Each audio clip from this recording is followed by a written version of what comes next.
Doctor बाबा साहब अम्बेडकर ने कहा कि शिक्षा शैली का वो दूध है जो पिएगा वो दहाड़ेगा। और देश में ये सत्ता मैं खुद की बात करूं, 16 महीने जेल काटे, उस तक नहीं कहा। उसके बाद एनआरसी का मामला आया, दिल्ली में 29 दिन तक जेल काटी। मैं अकेला आदमी था जिसने लाठियां खाई, जिसके पैरों के लखनऊ खींच लिए गए। फिर दिल्ली में सत्तू रविदास महाराज को टूट दिया गया, तोड़ दिया गया, तो मैं 66 दिन तक जेल में रहा और फिर भी मैं इसे नहीं दबा, सड़कों में संघर्ष करता रहा, सरकार से न्याय मांगता रहा। किसी भी क्षेत्र का मामला हो, किसी भी प्रदेश का मामला हो, सब जगह जाकर आवाज उठाता रहा। और जब इन लोगों को लग गया कि ये आदमी ताकतवर हो रहा है, तो इनके गुंडों ने मेरे ऊपर 4 गोली चलाई, आपने देखा होगा। और फिर भी मेरी जान बच गई, क्योंकि अभी जिस काम के लिए मुझे कुदरत ने तैयार किया है वो काम अधूरा है। इस प्रोग्राम को सफल बनाने का काम किया। आप देखिए, चारों तरफ अधिकार है। अभी 27,000 स्कूल बंद करने की तैयारी उत्तर प्रदेश की सरकार कर रही है। आप ये मुझे बताओ, आप ग्रामीण क्षेत्रों में रहते हो, सरकारी स्कूल में किसका बच्चा पढ़ता है? बताओ, किसका बच्चा पढ़ता है सरकारी स्कूल में? गरीब का, अमीर का, मजदूरों का, मालिकों का, पैसे वालों का या मेहनत करने वालों का? आप ये बताओ, जब ये 27,000 स्कूल बंद होंगे तो किसका रास्ता बंद होगा? आप बताओ, अमीरों का या गरीबों का? मजदूरों का या मालिकों का? संघर्ष करने वालों का या पूंजीपतियों का? आप महसूस करो, 27,000 जिस देश में बाबा साहब अम्बेडकर ने कहा कि शिक्षित बनो, संगठित रहो, संघर्ष करो, जिन्होंने जिस देश में डॉक्टर बाबा साहब अम्बेडकर ने कहा कि शिक्षा शैली का वो दूध है जो पिएगा वो दहाड़ेगा। और देश में ये सत्ता में बैठे लोग जो सबके साथ सबके विकास की बात करते हैं और जो लोगों को डराने के लिए कहते हैं कि बटोगे तो कटोगे, वो एक बार नहीं कहते कि प्राइवेट स्कूलों में गरीब का बच्चा नहीं घुस सकता है। हम सरकारी स्कूलों को बंद करने की बजाय इन सरकारी स्कूलों को सुधारने का काम करेंगे, जिससे गरीब का बच्चा बेहतर से बेहतर एजुकेशन लेके आगे बढ़ने का काम करे। ये सत्ता हथियार है, इसका भी मैं आपको एहसास कराऊंगा। लेकिन आप महसूस करो, मैंने कल ही पत्र लिखा था, 1,42,000 सरकारी नौकरियां अध्यापकों की है। आपके दलित पिछड़े वर्गों के बच्चों को उसमें लगभग 69% रिजर्वेशन मिलेगा, यानी कि 1,40,000 में से लगभग 70,000 नौकरियां आपके घरों में आएंगी। 70,000 नौकरियां आपके घरों में आ जाए, इसलिए सरकार स्कूल बंद कर सकती है, लेकिन पढ़े लिखे नौजवानों को नौकरी नहीं दे सकती। तो निकटती सरकार के नेतृत्व में उत्तर प्रदेश विकास की तरफ आगे बढ़ने की बात हो रही है। मैं आपको एहसास कराता हूं कि सत्ता क्या है। बिजली के दाम उत्तर प्रदेश में सबसे ज्यादा, जैसे सोने के तारों में आती हो। महज 8 करोड़ रुपए ये पैसे वालों के, पूंजीपतियों के, बिजनेसमैनों को धोख पत्र की बात करते हैं।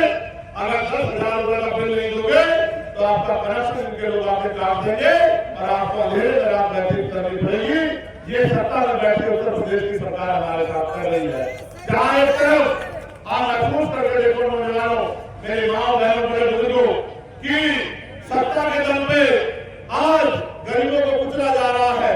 जिन बच्चों में 70-70 साल से आप रह रहे हो, जिन जमीनों को संघर्ष करके, मेहनत करके आपने रहने योग्य बनाया, आज कोई भी नोटिस आ जाता है कि ये कॉलोनी अवैध है, ये बस्ती अवैध है, ये मकान अवैध है, इनको बुलडोजर से गिराया जाएगा, जल्दी से जल्दी अपना सामान समेट लो।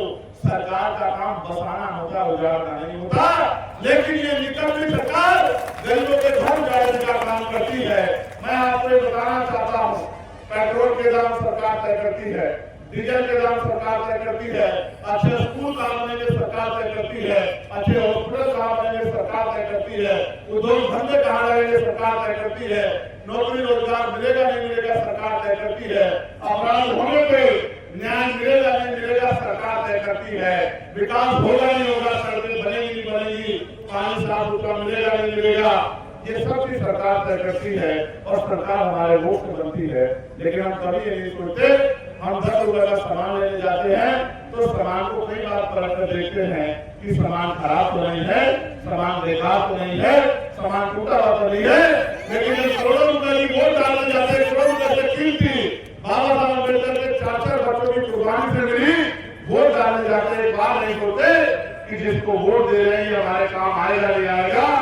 हमारी आवाज उठाएगा नहीं उठाएगा, हमारे बच्चों को अच्छी शिक्षा दिलाएगा नहीं दिलाएगा, हमारे देश के अवसर बनाएगा नहीं बनाएगा, हमें सम्मान की जिंदगी दिलाएगा नहीं दिलाएगा।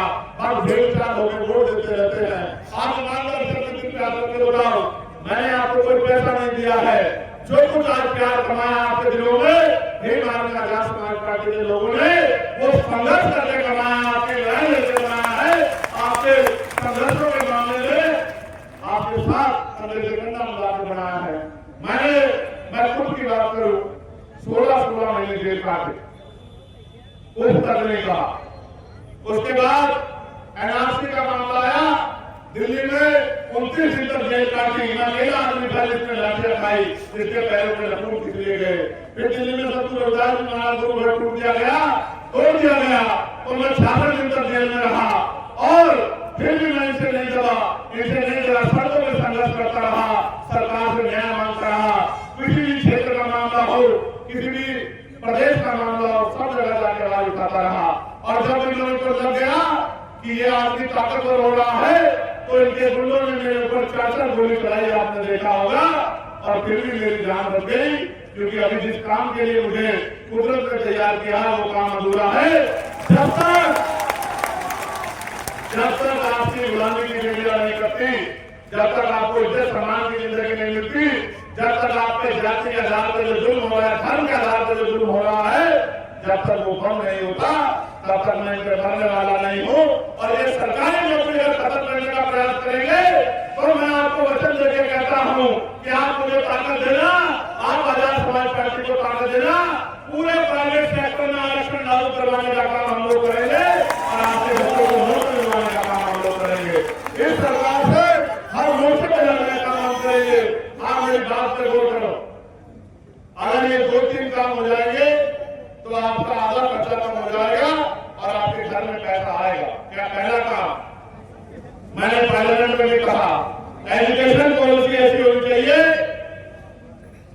कि चाहे प्राइमरी स्कूल के मास्टर का बच्चा हो, चाहे गांव के प्रधान का बच्चा हो, चाहे बीडीसी जिला पंचायत का बच्चा हो, चाहे विधायक का एमपी का बच्चा हो, चाहे डीएम एसएसपी का बच्चा हो, चाहे मंत्री का मुख्यमंत्री राज्यपाल का बच्चा हो, चाहे केंद्रीय मंत्री का बच्चा हो, चाहे सांसद का बच्चा हो, चाहे वो प्रमुख सचिव का, गृह सचिव का, कुलपति का, किसी का बच्चा हो, उन सबको शिक्षा समान मिलनी चाहिए, सरकारी स्कूल में मिलनी चाहिए।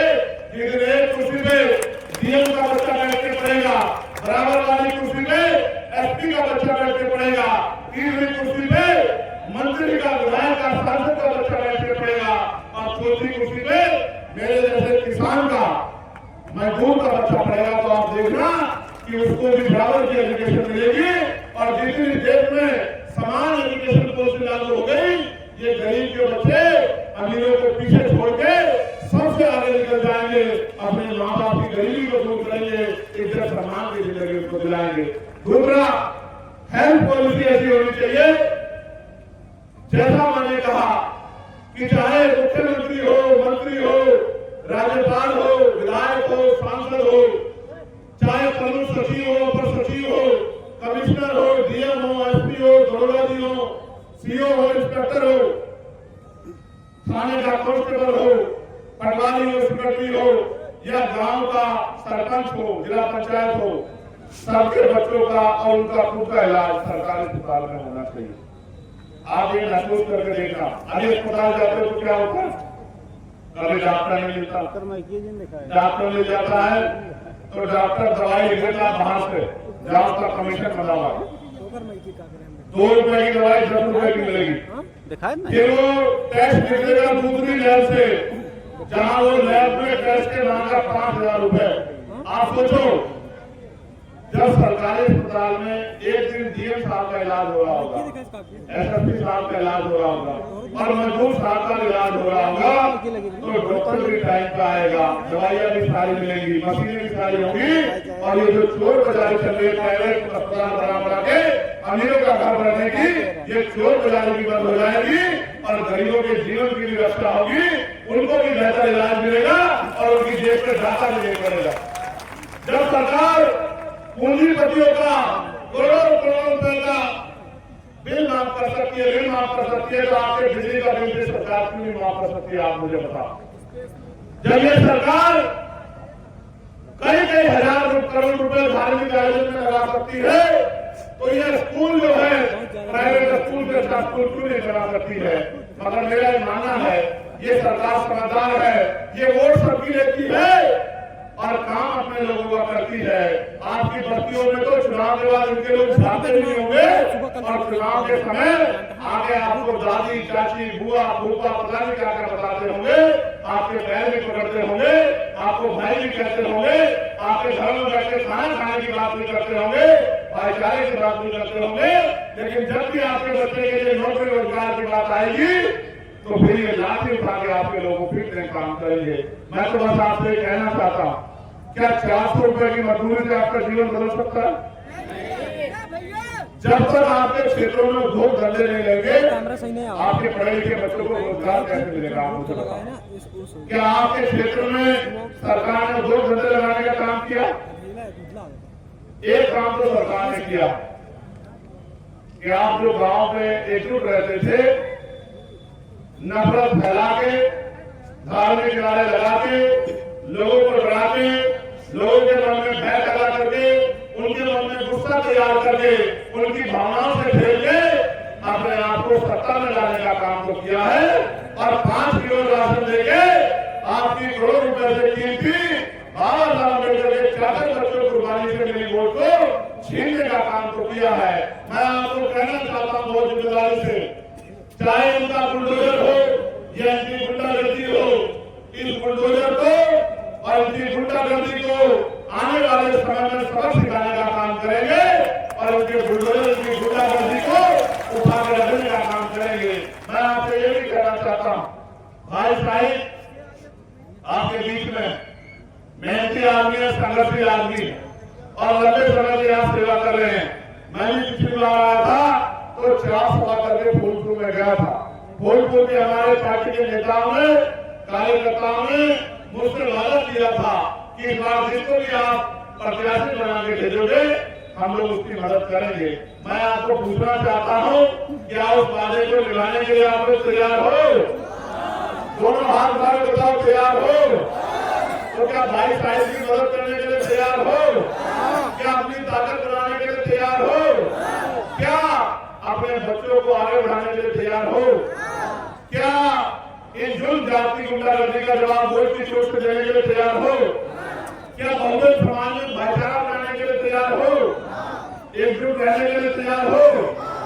तो अगर आप लोग तैयार हो तो मैं जिम्मेदारी से कह सकता हूँ कि इस बार आपकी ताकत से, क्योंकि वोट आपके पास है, तो नोटों वाले हार जाएंगे और वोटों वाले जीत जाएंगे। ये गरीब पिछड़े वर्ग के लोग, ये गरीब पिछड़े वर्ग के लोग, ये मुस्लिम समाज के लोग, ये गरीब तबके के लोग जिनका इतने लंबे समय शोषण चल रहा है, अब उनको परेशान नहीं होना है। उनकी आवाज उठाने के लिए आजाद समाज पार्टी भी मैदान में है और वो तब तक मैदान में रहेगी जब तक आपको इज्जत सम्मान का जीवन नहीं मिल जाता। और मैं तो मानव काशीराम साहब को नेता मानता हूँ, वो ये कहा करते थे कि मान लो तो हार और ठान लो तो जीत। आपने ठाना है नहीं ठाना है बताओ? क्या भाई भाई को विधायक बनाना है नहीं बनाना है बताओ? अगर आपने ठान लिया तो फिर जो लोग आपके जातों के आधार पर अपमानित करने का काम आपको कर रहे हैं, जो झूठा पीढ़ी का नारा देंगे, आपकी वोट तो लेते हैं लेकिन जब आप पे जुल्म होता है तो आंखें बंद कर लेते हैं। ऐसे लोगों को भी सबक सिखाने का काम इस बार कर दोगे नहीं कर दोगे? देखो मेरी बात को याद रखना, एक 2 लाइनों की बात बता रहा हूं और गौर से सुनाना, हम सफर से निकलेगा ना हम नसीब से निकलेगा।